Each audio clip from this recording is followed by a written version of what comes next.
jury, Your Honor, Counselor, may please the court. The best lesson that you can learn is a lesson through experience. And I had this opportunity to learn this lesson when I first practiced in law.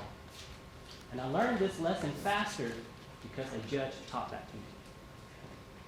So, on this occasion, I was in another county, and the state and I was talking about picking a hearing date for a case. So I went up to the podium, I looked at the judge, and I announced, "Judge, I think we may need a hearing date for this case within 2 weeks, if that is possible." The judge looked at me, leaned forward, took off his glasses, and said, "Mr. Robinette, in my courtroom, I do not deal with the ifs, the maybes, or the possibilities. In my courtroom, I only deal with the certainty." And that lesson has stuck with me throughout my years of practice. And that lesson applies today in this courtroom. Now the state has the burden to prove that Mr. Jordan committed the first-degree murder of Stanley Freeman, the felony murder of Stanley Freeman, and the aggravated child abuse of Stanley Freeman. They have to prove beyond a reasonable doubt. And we had to discuss what that is. Now the state is going to try to prove that by the evidence that they're going to propose to you. Now, they will offer evidence that is collected in the case. They will offer testimonies from witnesses, officers, and experts. And like the state has said, the evidence will show that on about February 12, 2021. It's about 3:30, school was laying out. Mr. Freeman got into his car, was on his way home to change. But he got caught behind this blue car. The blue car that the state alleged where the shooters were in. You've seen that video, right? You can't identify anybody from that vehicle. Now the blue car drove onward. And then Mr. Freeman, after talking to his friends, followed to the stop sign, turned to Tarleton, and you can't see the vehicle. And then a few seconds later, there were gunfires. And the state proposed to you that Mr. Freeman's car was shot at. You can see the bullet holes on it. The question is, who did it? And Mr. Freeman's car kept going, and then came to a stop at Wilson Avenue. Now, the state will have you believe that through the evidence they propose, that they want you to believe that Mr. Jordan was in that blue vehicle, that Mr. Jordan was in Tarleton, that Mr. Jordan had that gun and shot Mr. Freeman. But what the state doesn't tell you, and the evidence will show that on that day,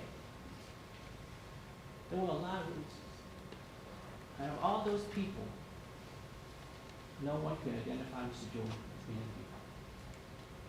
No one can identify him being in Tarleton. No one can identify him with the gun. And no one can identify him as a shooter. And the state did bring up one young man's testimony, Mr. Jeremy Hines. He did testify at the juvenile removal hearing. But in his testimony, he said, under oath, that Mr. Jordan is not even there in that vehicle or at the time of the shooting. So at the end of the state's proof, and when the state put the proof up, there are a few things I want you to pay attention to the evidence that the state put up against my client. It's the time, and the two questions you ask is the when and the where. Pay closely attention to those. And at the end, I will come back and I will explain. But at the end of this trial, I believe that the state would leave you with more questions than answers of what happened on that day on February 12th, 2021. Ladies and gentlemen, we are not dealing with ifs, maybes, possibilities of whether Mr. Jordan did it. No. The state has that burden to prove to you beyond a reasonable doubt that Mr. Jordan did commit this alleged crime. And if the state leaves you with a question or an unclear picture as to whether Mr. Jordan was there that day, or whether Mr. Jordan was the one that shot Mr. Freeman, then they have not met their burden of proof. And at that time, I will ask you to render the only verdict that you can enter, which is a verdict of not guilty. Thank you. Thank you, Mr. Provident. Ms. Matthews, would you like to make another statement? I would, Your Honor. May it please the court, ladies and gentlemen of the jury, counsel. Decisions, distractions, and doubts. That's what this case is going to be about. The decisions of the lead investigator to trust the testimony of one witness to the exclusion of others, the distractions in the proof that the state is going to introduce to pull focus from the lack of direct evidence they have about what happened on February 12th, and the doubts that are reasonable and inescapable based on the proof that you will hear in this case. The proof will show that on February 12, 2021, Mr. Freeman left school, he was shot, and he was killed. Interestingly, on this Friday afternoon at 3:30, just as Austin East High School is letting out, the proof will also show that there is not one single eyewitness that can testify that they saw what happened to Mr. Freeman on that day. Not one witness. So the Knoxville Police Department, as expected, launched an investigation. You'll hear from this proof that Austin East High School has many cameras. The state's going to show you the video that we are going to evaluate in this case. So the Knoxville Police Department obtained video footage, and they saw two vehicles: the vehicle of Mr. Freeman and the vehicle that they say was occupied by the people responsible for his death. Investigator Cook will take the stand in this case, and he'll tell you that with the assistance of the school, they identified and they interviewed every individual that they saw walk past those vehicles on camera. They interviewed these individuals. They asked them, did you approach that Nissan? Who did you see in the Nissan?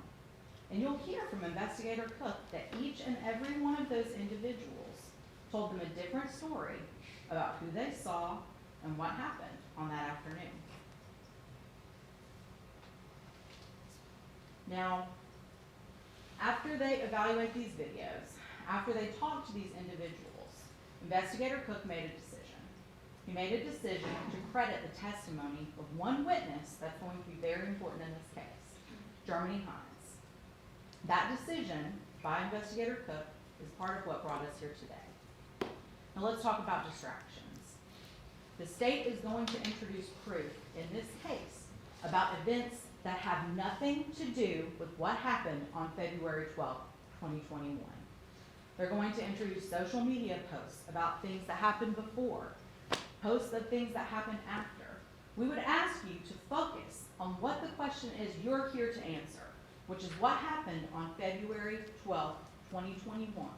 Do not credit those distractions, and do not let it pull your focus from the lack of direct evidence of what happened to Mr. Freeman on that day.